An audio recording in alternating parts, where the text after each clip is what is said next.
Back to school, ये थोड़ी सी excitement, थोड़ी सी चिंता, क्योंकि नेक्स्ट वीक से कनाडा में बच्चों का स्कूल ओपन होने वाला है।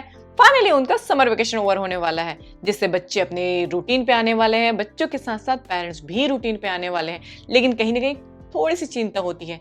वो ये कि मॉर्निंग रूटीन रहती है वो बहुत ही हेक्टिक वाली होती है। बच्चों को रेडी करना, बच्चों के लिए लंच बॉक्स प्रिपेयर करना और उन्हें टाइम पे स्कूल पहुंचाना, स्पेशली छोटे बच्चों के साथ में। तो चलिए आज के वीडियो में मैं शेयर करने वाली हूँ कुछ यूजफुल टिप्स और ऑर्गेनाइजिंग हैक्स के आइडियाज, जिससे आपकी मॉर्निंग रूटीन है वो बिल्कुल सिंप्लीफाई रहेगी। Hey guys, welcome back to my channel mamma super kids. तो चलिए सबसे पहले हम बात कर लेते हैं उस चीज के बारे में जिसमें हमारा सबसे ज्यादा टाइम कंज्यूम होता है, वो है बच्चों के लिए आउटफिट सेलेक्ट करना।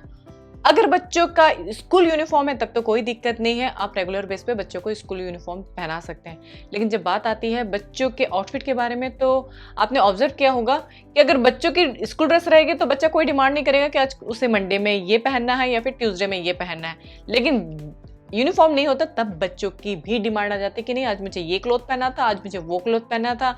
उनकी इस चॉइसेस के कारण हमारा टाइम भी वेस्ट होता है। इसके अलावा कई बार हम भी कंफ्यूज रहते हैं कि आज बच्चे को कौन सी आउटफिट पहनानी है। तो इसका सबसे अच्छा सोल्यूशन ये होता है कि आप अ नाइट बिफोर ही इसकी तैयारी करके रख ले कि बच्चों को नेक्स्ट डे क्या पहनाना है।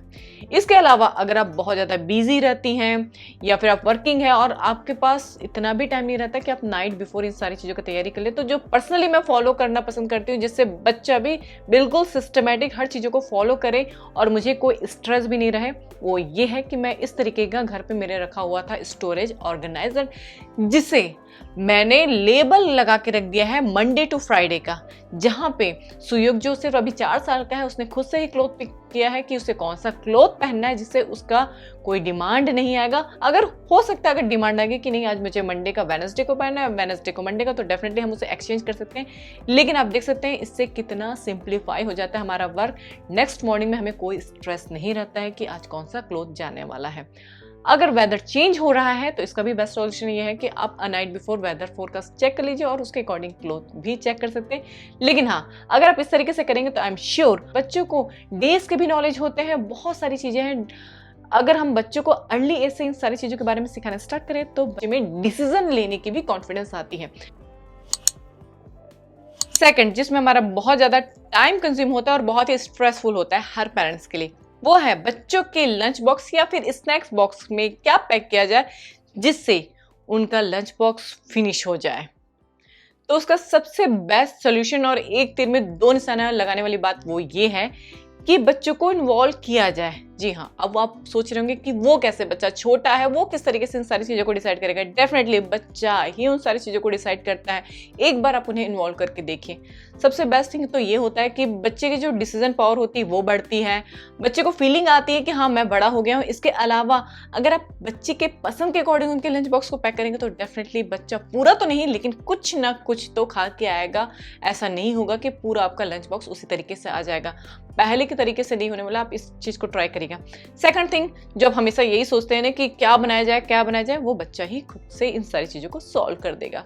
साथ में ये सारी जो प्लानिंग आप करने वाले हैं आप उसे 1 वीक बिफोर यानी कि 1 हफ्ता पहले ही वीकेंड में कर ले कि मंडे को क्या लंच जाने वाला है, ट्यूसडे वेडनेसडे को कौन कौन से दिन क्या क्या लंच जाने वाला है। अगर आपको इन सारी चीज़ों का पता चल जाएगा तो आप उसके अकॉर्डिंगली ही बाकी चीज़ों को प्लान कर सकते हैं। किस पर्टिकुलर डिश को बनाने में कितना टाइम लगता है या फिर किस पर्टिकुलर डिश के लिए आपको पहले से प्रिपरेशन करना पड़ेगा। अगर ये सारी चीज़ें भी अगर आपको पहले से पता रहेगी तो आपको मॉर्निंग में कोई भी स्ट्रेस नहीं रहेगा, आपकी मॉर्निंग बिल्कुल भी हेक्टिक वाली नहीं रहेगी। थर्ड जो इंपॉर्टेंट पॉइंट आता है वो ये है, मेन्यू तो हमने तैयार कर लिया है बच्चों के साथ में बैठ के कि लंच बॉक्स में क्या लेके जाना है, टिफिन बॉक्स में लेके जाना है। लेकिन कई बार ये प्रॉब्लम आ जाती है कि जब हम उस डिश को बनाने जाते हैं तो वो पर्टिकुलर इंग्रेडिएंट नहीं रहता है। तो सबसे बेस्ट ऑप्शन ये है कि जब हम मेन्यू बना लेते हैं तो बच्चों के साथ में बैठ के तो वीकेंड में जाके हम उन्हें भी इन्वॉल्व करें और अपनी पेंट्री को स्टॉक अप कर ले। तब देख सकते हैं मैंने आपको बताया है कि नेक्स्ट वीक बच्चों का स्कूल ओपन होने वाला है, इसलिए मैंने अपने सारे पेंट्री को स्टॉक अप कर लिया है। और पास्ता उनके मेन्यू में डेफिनेटली रहता ही रहता है, बच्चों को पास्ता पसंद आता है, इसलिए मैंने ऐसे इंग्रेडिएंट बाय किए हैं, ऐसे प्रोडक्ट बाय किए हैं जो बच्चों के लिए हेल्दी हो।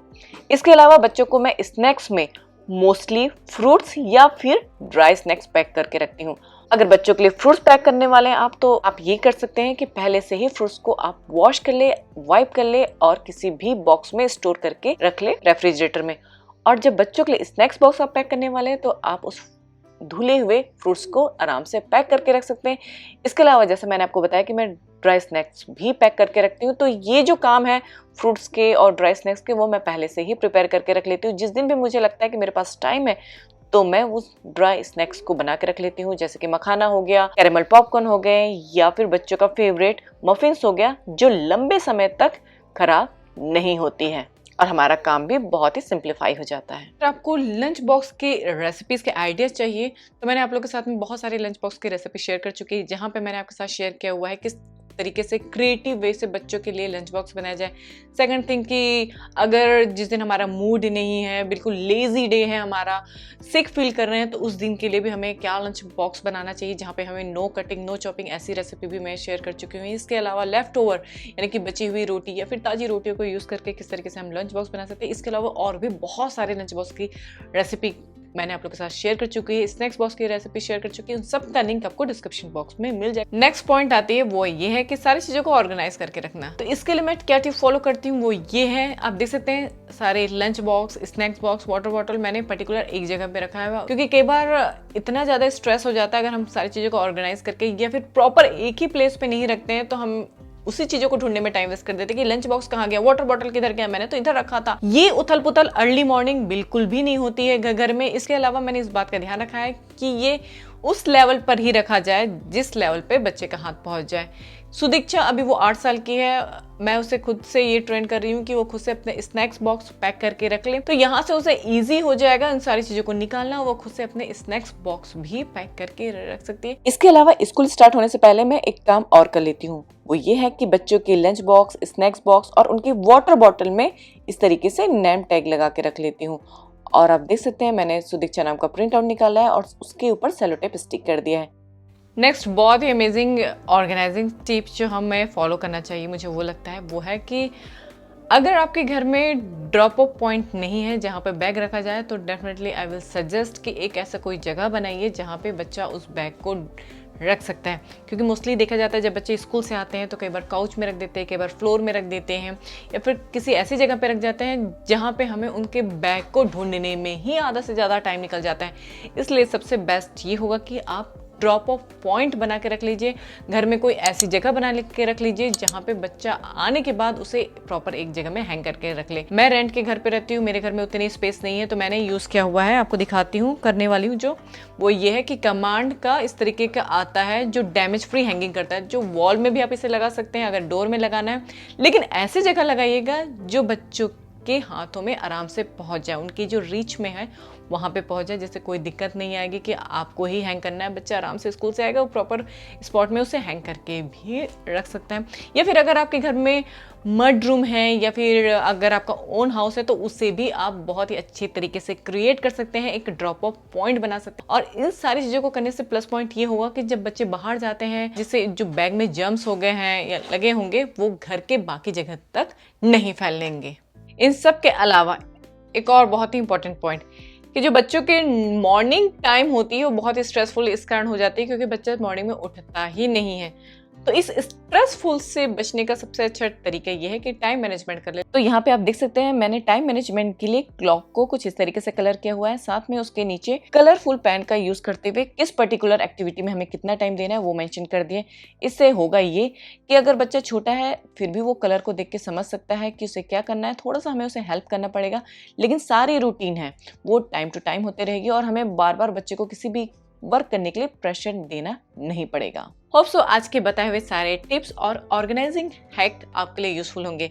अगर बच्चों की स्कूल स्टार्ट हो चुकी है, क्योंकि यूएस में स्कूल स्टार्ट हो चुकी है, लेकिन आपका रूटीन है, आपका शेड्यूल नहीं बन पा रहा है, तो ये सारे बताए हुए टिप्स को जरूर फॉलो करिएगा। आई एम श्योर ये सारे टिप्स आपके लिए यूजफुल होंगे। अगर वीडियो अच्छी लगे तो प्लीज़ इसे लाइक करना ना भूलें। साथ में मम्मा सुपर किड्स में नए हैं, अभी तक सब्सक्राइब नहीं किया तो इसे जरूर सब्सक्राइब कर लीजिएगा, क्योंकि यहाँ पे मैं शेयर करती हूँ इसी तरीके से पेरेंटिंग टिप्स, बच्चों के लिए हेल्दी रेसिपीज के आइडिया और उनके एक्टिविटीज, साथ में कुछ हेल्थ के टिप्स जो बीइंग अ पेरेंट्स हमें जानना जरूरी है। तो चलिए मिलते हैं एक नए वीडियो के साथ में। Thank you, bye bye.